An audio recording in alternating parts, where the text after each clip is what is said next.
আসসালামু আলাইকুম। সজনে ডাঁটা এভাবে রান্না করলে আমার কাছে মনে হয় সব থেকে বেশি টেস্টি হয়। একটুখানি ঝোল দিয়ে ভাত মেখে নিলে কি যে শান্তি। তো এর জন্য প্রথমে আমি হাফ কেজি সজনে ডাঁটা ভালোভাবে ধুয়ে কেটে নিয়েছি। আর নিয়েছি এখানে একটা আলু, আর দিচ্ছি এখানে 2 মুঠো ডাল। এবার দিয়ে দিচ্ছি একটা পেঁয়াজ কুচি মিডিয়াম সাইজের। এখন দিয়ে দিচ্ছি হাফ চা চামচ রসুন পেস্ট,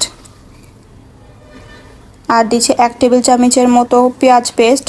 দিয়ে দেবো 2 টেবিল চামচ ভর্তি সরিষা পেস্ট, স্বাদ মতো নুন, দিয়ে দিচ্ছি হলুদের গুঁড়া পরিমাণ মতো, আর 2 টেবিল চামচ দিচ্ছি কাঁচামরিচ পেস্ট। আপনাদের ঝালটা আপনার টেস্ট অনুযায়ী দিতে পারেন। আর দিচ্ছি এখানে সরিষার তেল, তেলের পরিমাণটা এখানে একটু বেশি হবে। এখন ভালোভাবে হাত দিয়ে এটাকে মেখে নিব।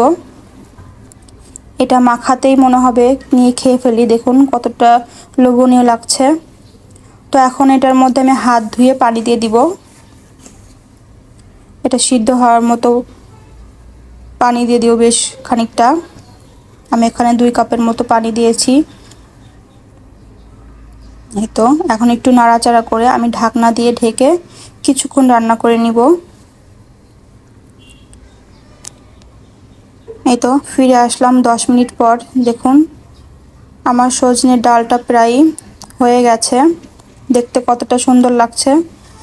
এখন এ পর্যায়ে আমি এখানে দেব ভাজা জিরার গুঁড়া দিলে এটা স্মেলটা যেমন সুন্দর আসে, খেতেও অসম্ভব মজা লাগে। আমি আরও কিছুক্ষণ ঢেকে রাখবো, আরও 5 মিনিটের মতো ঢাকনা দিয়ে ঢেকে রেখেছি। তো দেখুন এটার ঝোলটা একটু গাঢ় হবে যেহেতু ডাল দিয়েছি, তো ঝোলটা থাকলে বেশি ভালো হয়। আমার সজনে ডাঁটা অলমোস্ট রেডি প্রায়। দেখুন দেখতে কতটা সুন্দর হয়েছে, খেতে অসম্ভব টেস্ট।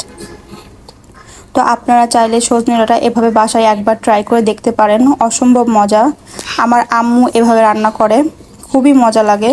তো আমার এই রেসিপিটা যদি আজকে ভালো লাগে অবশ্যই আমাকে জানাবেন কেমন হয়েছে। আমার চ্যানেলটিকে সাবস্ক্রাইব করে আমার ভিডিওর পাশেই থাকবেন। আল্লাহ হাফেজ।